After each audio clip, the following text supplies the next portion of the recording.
kang sanyata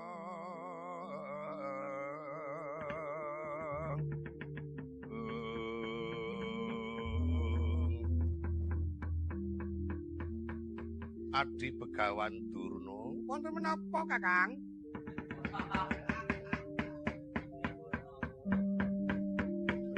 Dangu dhateng ngrayipun Resi Purna.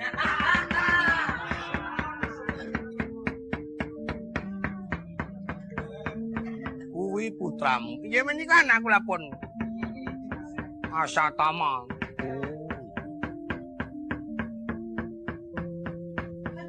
Lare menika namanipun weri-weri Asatama nggih Iswatama Angsatama. Lah sing bener ngendi? Mang milih.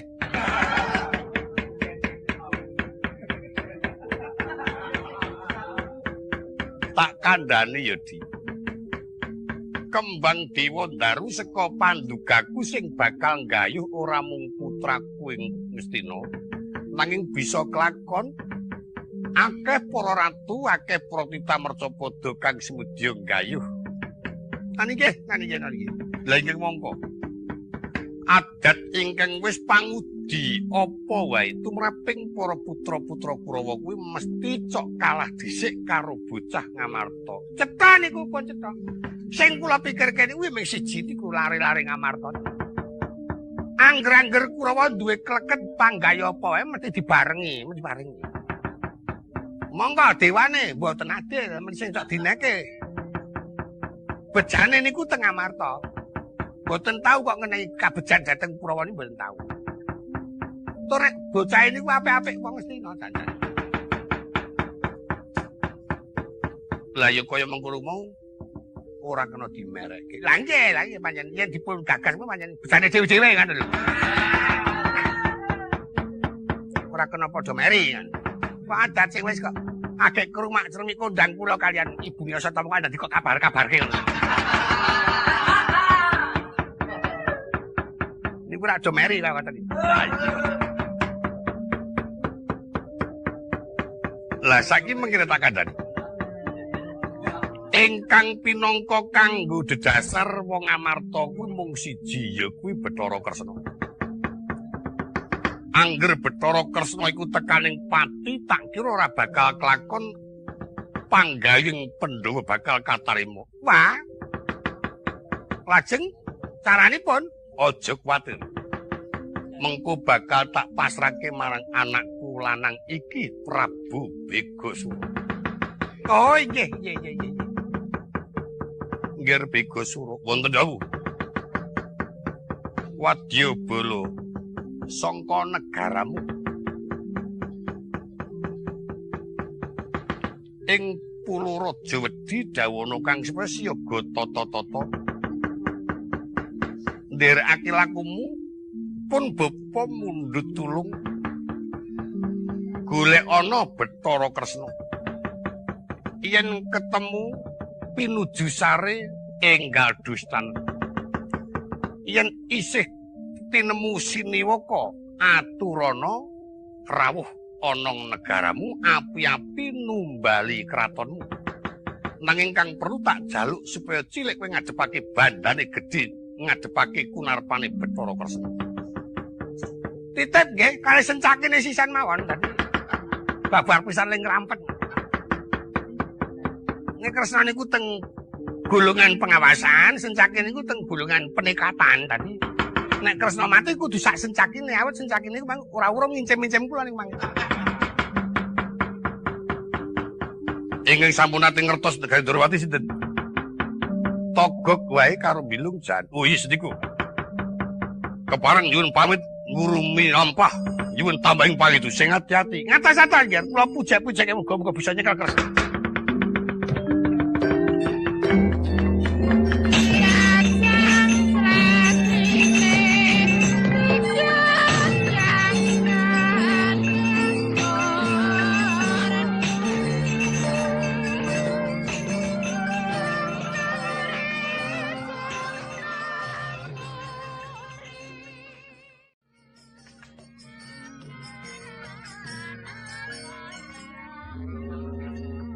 Abang sinengkang walik sandang walikat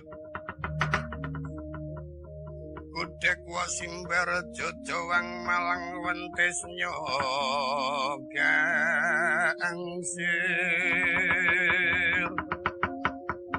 Wang malang wentes nyogangsir mulat risang wali sandangan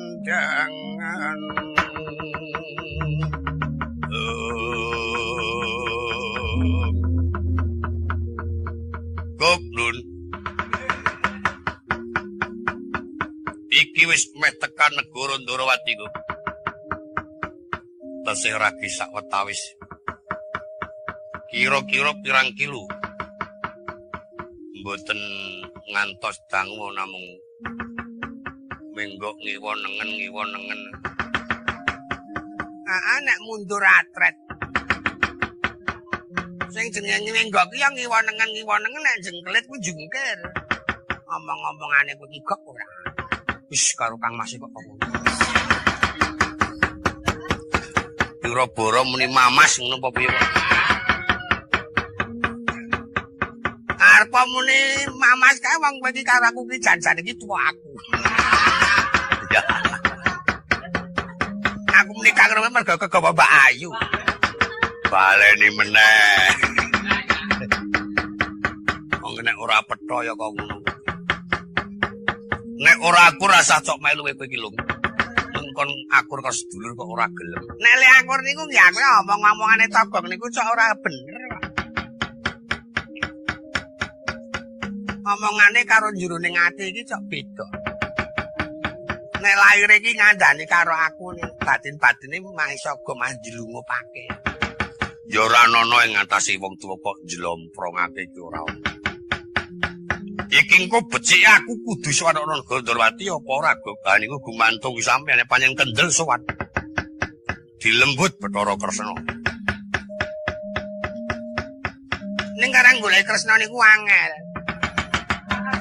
Durung karuang nek lenggah teng Ndarawati. Amarga kewajibane niku cok werna-werna. Aku lampun tau ngetutke.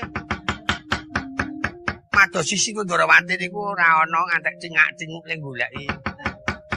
Yuk tenggene garwane teng Pertapan Godo Mardana, tenggene Dewi Jembawati nang kono kok ya ora ana.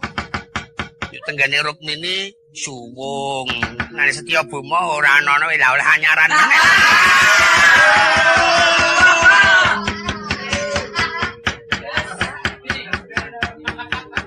Wis ke omong meneh. Wamplong pisan wae. Nyudak nyadi. Ayo aja ngono kuwi kok yo. Karo kok yo arep apa-apa kampleng apa-apa kampleng. Iki kira-kira nek Togog ngarani iso ketemu apa ora, Gog? Kula kinten kok mboten, awit miturut saking wawasan kula tejanipun Sri Ndarawati menika wong ketara tejaning dewa. Teja ki werna pira? Werna-werna. Teja sobrah niku teja banyu. Banyu ki ana sing neja? Ana.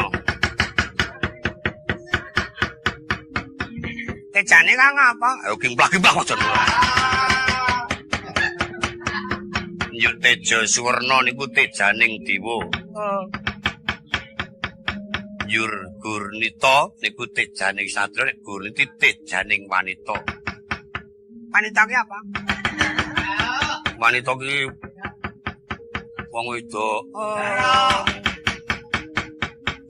Mencara. Nek ngono anakmu kae mencarake mergo teja. Wis kae cen bathuke belang. Teja-teja dengkulmu. Ya syukur ngono. Iki cah ge ujian iki. Oh. Engko ora nusul.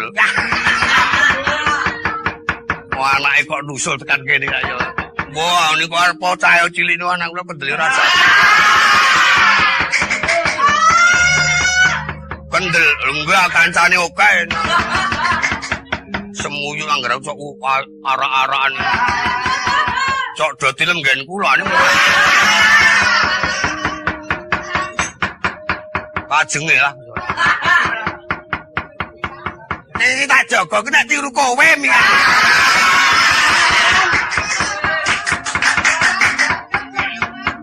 Tak pangan memang.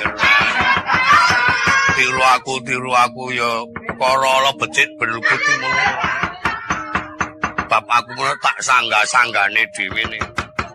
Nek anakku aja kepiye ora digatekake ya penyakit ki nulari.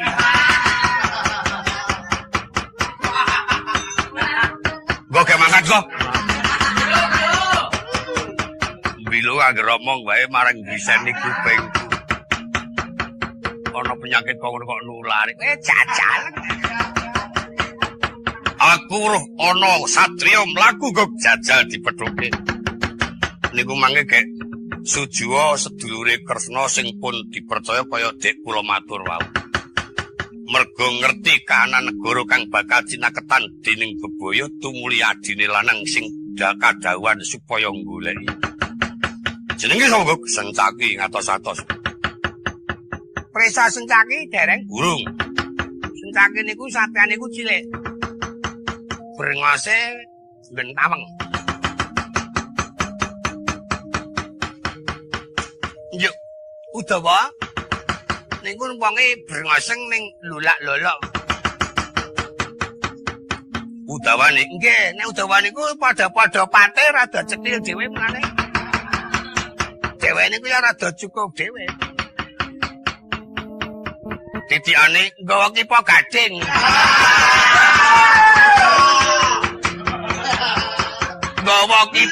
Nggawa kipa ning ora nggo rokok. Ora pati-pati dileboni rokok nek ora ana jaluan lah. Watak Udawa. Ning ya nyata tenan sini. Omahe ya apik tenan. Ora kok ngerti watake wong siji-sijine. Nek kula apa? Saking apale. Kan dhewe niku dipercaya karo Singundharawati, tunggu negara mulane cok. Beda dhewe to sandangane. Angger takon iki lek cajangan. Mbok menawa mengko nek Singundharawati urung rawuh ya ana tamu dhek sing ngaku Kresna. Ana Kresna kok lambene kandel. Jajal tak perlu kok ngatos-atos.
katon lerasang mangawur-awur-uraan tinon tengeraning prajurit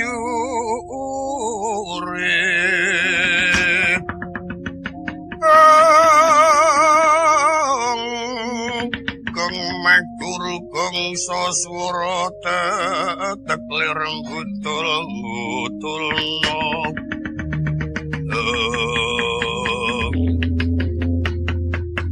jagat Dewa Bathara. Satrio kepethuk karo aku tak simpangi dalan ngadang-adangi sapa jenengmu? Yen kowe takon karo aku genti aku takon kowe ngaku sapa? Nalindra saka ing kraton Kulorojodi. Putra angkat Pandhita ing Baturasa. Jenengku Prabu Begasura. Sapa jenengmu? Satrio Garbaruci Setyaki. Wah, ki sing domongke Togog Rumbilung. Kowe wong saka ing negara Kulorojodi tumeng kraton Ndrawati arep perlu apa? Larapno nedya sowan ingkang sinuwun Prabu Bathara Kresna. Apa kuwi katimu? Negaraku ing wektu iki tinempuh ing bebaya bisa tentrem yen krawan sinuwun Prabu Bathara Kresna. Seka karepmu bakal nyuwun Koko Prabu supaya rawuh anumbali negaramu. Iya. Gandeng dina iki ana karibetan ingkang kudu ditindakake Koko Prabu ora kena diwakili. Tumuli kowe bali aja wis mangerti negaramu besok yen wis ana kahanan kang tentrem mesti banjur dipenggalyake apa kang dadi atur panuwunmu.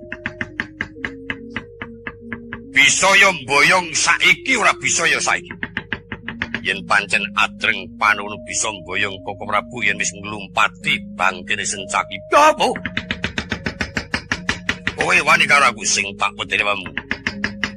Senajan aku ijen tanpa kontra tanpa kanthi ora bakal tinggal playu tanding oleh Sencaki kanthi sukma kadang dewa. Kurang setiken dita mimang tak cangking siramu.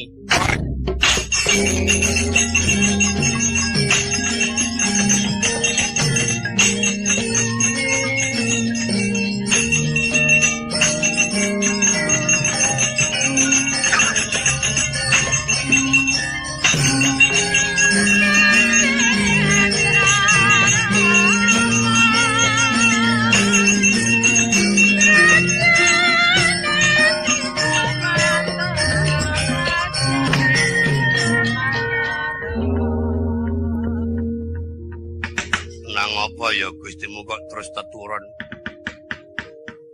Ayo mbok. Ayo gak digugang ayo. Nek ana wong liwat kok ndak ngisen-isenke turu kok sak nggon-nggon. Ning nek miturut le benjut bathuke kamu ditantem ro Sencaki. Sing tok nggo titiang nggon benjut. Coba mengko kepiye penerangane? Ana penerangan kok nerangi nggon benjut. Ati aku. Jagat Dewa Bathara.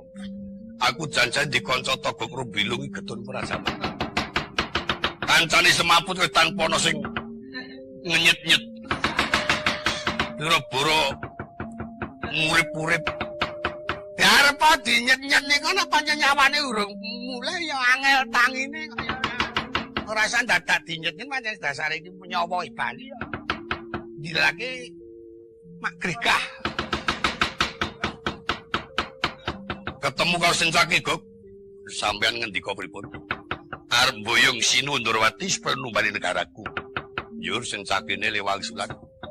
Gandeng ana karibetan kang ora kena ditinggalake supaya aku bali dhisik besok bakal dirawi. Aniku jenenge pun wangsulan maton. Kadreng pamikirku, Gok, iso mboyong saiki ora iso mboyong saiki. Njur dheweke nantang. Waton iso nglumpati bangkri Sencaki kelakon boyong. Monggo nek sampeyan tanding Sencaki muni kalah. Jenenge Sencaki Singa Mulangjaya. Merga kapanjalman Raden Singa Mulangjaya. Wresniwira merga dheweke niku dimong karo Wresniwira. Karo jenenge ya Singa Mulangjaya, Wresniwira ya Klinting Wesi.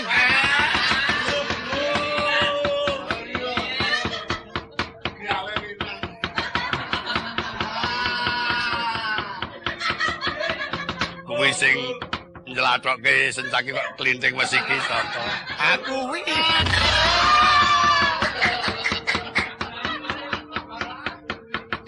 Sing jenenge trincing wis iki rak Gathut Kaca. Nek cara nggonmu. Nek cara nggonku ora kok. Sencaki kok ya. Wong pakeme dhewe-dhewe kok. Ya nek pakem ki ya dhewe-dhewe iso kelakon ning nggonmu sing nggone wong edan. Ngayal. Nek Abimanyu jenenge ra Angka Wijaya Abimanyu, Gangga Murcita. Iki karo Pengalasan. Pengalasan ya wong alasan. Irawan, kae karo jenenge Prit Gedasih. Rekna Gedasih ora kok Prit Gedasih. Ora apal kaya nyateti apa piye. Aku nek kon kalah karo kowe isin kaya jen. Dadine ndek gendera kok. Ora mangkat omong terus. Nganti Gustimu nesu wae ra. Wong nek elek ora. Omong ora leren-leren. Ayo tututi Gustimu lho.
Atase angger kerengan ibu kok ya mesti ngeyel maju terus.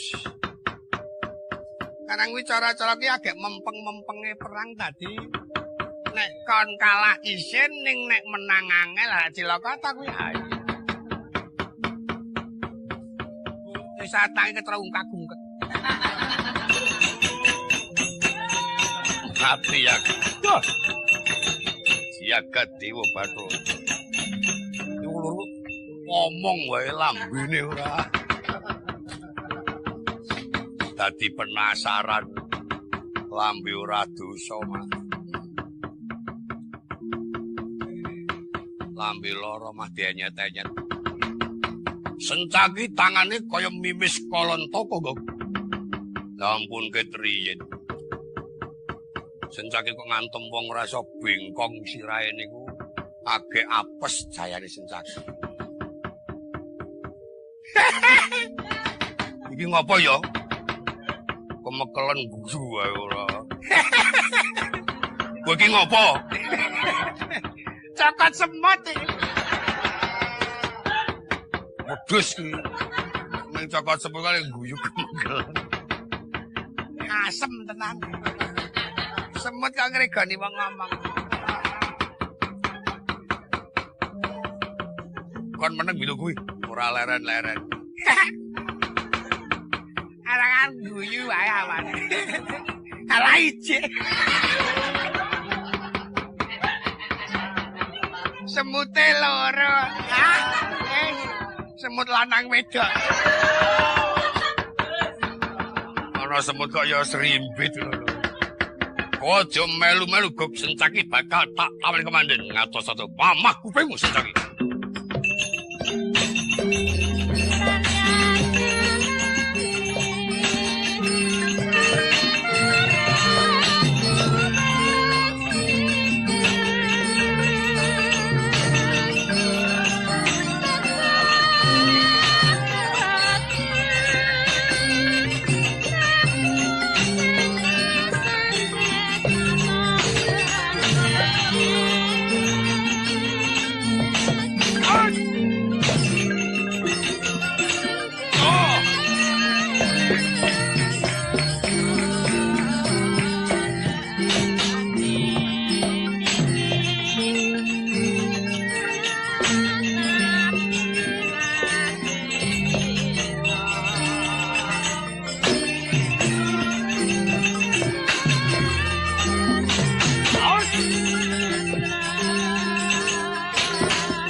Aku ragok semerep. Sampeyan rak nggo bal-balan Sencaki to. Sencaki angger ngampleng wil nganti mengo. Tendang diel. Guyu meneh. Ya sesemut. Ora. Tempeku goreng ilang. Ono-ono wae. Kelangan tempe kok ya omong. Sanguku sekang omahe. Tak pangan ya, Gak. Ora kok. Saenake dhewe wae. Oh, akeh sik kae. Nek isih dientekke kek aja njur. Yang patang nggo mengko kok. Nggo mlek-mlek engko. Kersana. Hus. Agar perang kok dikon. Ayo lek gesot sambi memangan. Mane wong siji iki aneh-aneh sing domongke pancen ora. Tak cokot sepisan tumomo pindho tumomo bola-bali ora dikaeros. Tak getak janji kontal pisan pindho ping 3 wis ora kontal. Sing ati-ati lho Sencaki niku. Adat sing pun cok nggawa kanca Patih Udawa sing kandhake mbilung. Oh to lho. Ning Udawa ki nek ora kon perang ya ora gelem perang. Tenan mbok arep kancane semaput kae ya tetep meneng wae ora perang. Sing jenenge Udawa ki ora gelem nyampeke gawane wong ki ora gelem. Pendiriane Udawa cak ngono kuwi. Ya begogok meneng wae. Ya arep kancane ngantuk. Ya meng apa gaweane dong. Gaweane kon keplok utawa nyuraki wong perang. Kuwi ya meng nyuwara kuwi engko liyane kuwi wis ora apa. Ning njaluk padha. Wah iya. Kowe iki minggat tolong ora.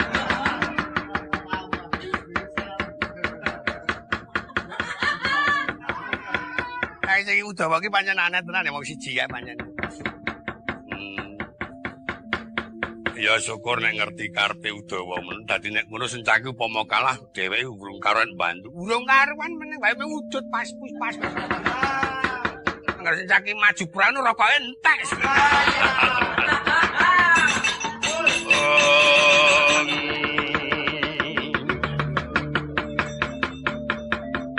satri gumulung mangrempang wadya magiri rero nanggono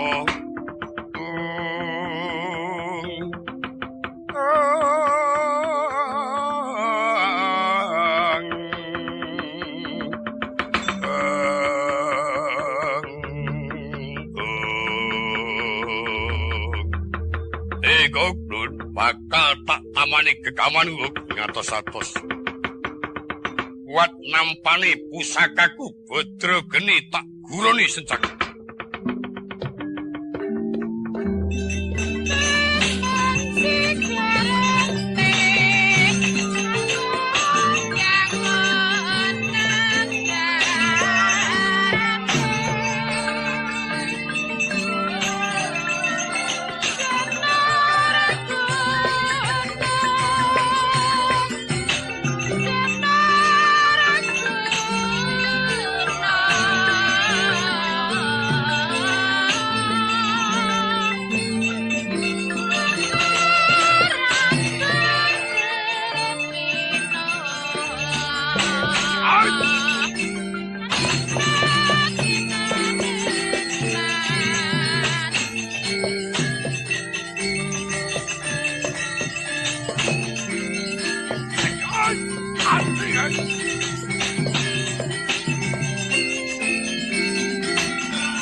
Raden Sencaki ragi kuwagan mengsah kalian Prabu Bigasura menika wau.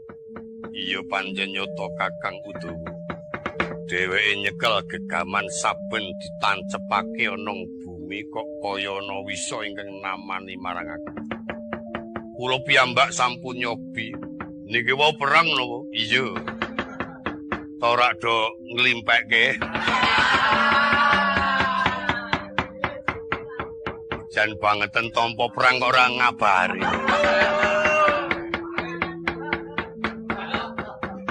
Tesih pinten ajeng li perang niku. Ajeng nusul kula.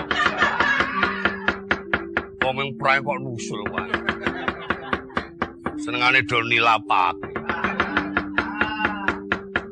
Bakal tak wales utang loro nyaur loro tang wirang nyaur wirang lajeng caranipun kados aku nyekel pusaka Gada Wisipuni bela dalan namung saking panulipun ing raka senajan to panjenengan mandhe pusaka Gada Wisipuni kula suwun ampun ngantos wonten kedadosan raja pecah awit dawuh dalem ingkang sinuwun rak boten kadawan nyirnakaken namung sepados sageta semingkir saking wewengkon negari Ndrawati pepeteng menika wau. Ingin kula kuwatosi yen ngantos wonten kedadosan raja pecah lajeng anjalari dados sangaring bumi. Wis ora sah tok kandhani ngerti karepe dhewe matur nuwun. Mundur. Kula ajeng melu kok kula. Ya melu ya mundur dhisik. Tenan nusul aku. Teng peperangan ben ora peduli. Nggih Mas. Ana rupate kok muni Mas ora. Aja takon desa ketaman Gada wis mati dening aku.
bajingan ora waras. Sencaki pancene karo aku jan banget-banget. Banget-banget yang ngepenake. Iki mau dayane ngopo, Gong? Langgene iki nek ngerti sing jenenge godo wesi kuning nika ora pun diweling. Nek ngadepake senajan nyeka gegaman ning aja mateni mungsuh lah niki. Ora dipateni ning diremuk awake ya padha wae. Sampeyan arep ampuh kaya ngopo dibrak-brukke ora kuwi ya bojot. Angger ngriko dijogetke yuk dibanting sampean joget ya njuk nibu. Ning apike niku. Sampeyan njur mari. Kosok baline nek dijogetke tok mboten dibanting yuk dadi memala kaya kula niku. Ah wong tuwa ndeloro kecek-kecek wis. Oh. Sabate ngaruara. Edan tenan. Pencaki pancen ranggenah tenan. Aku ki ndelara kok aneh. Lara apa? Penyakit nganu iki. Gentung-gentung. Le nambake nang endi? Ora iso mari nek urung apese 40 dina gentung terus. Payah.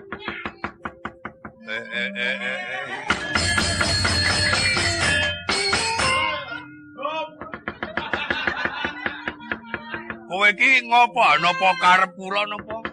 Kula niki mung sak derma, upama karep kula kok nyela-nyela wong tuwa kok kejek-kejek. Aku kumat, Kang.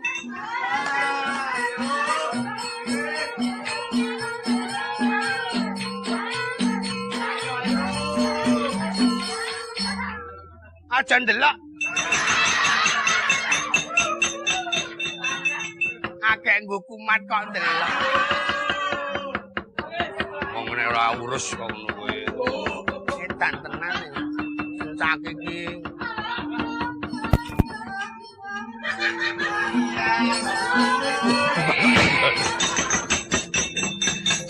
Mah, nek kumat kaduduke wong. Mundur wae kok. Mundur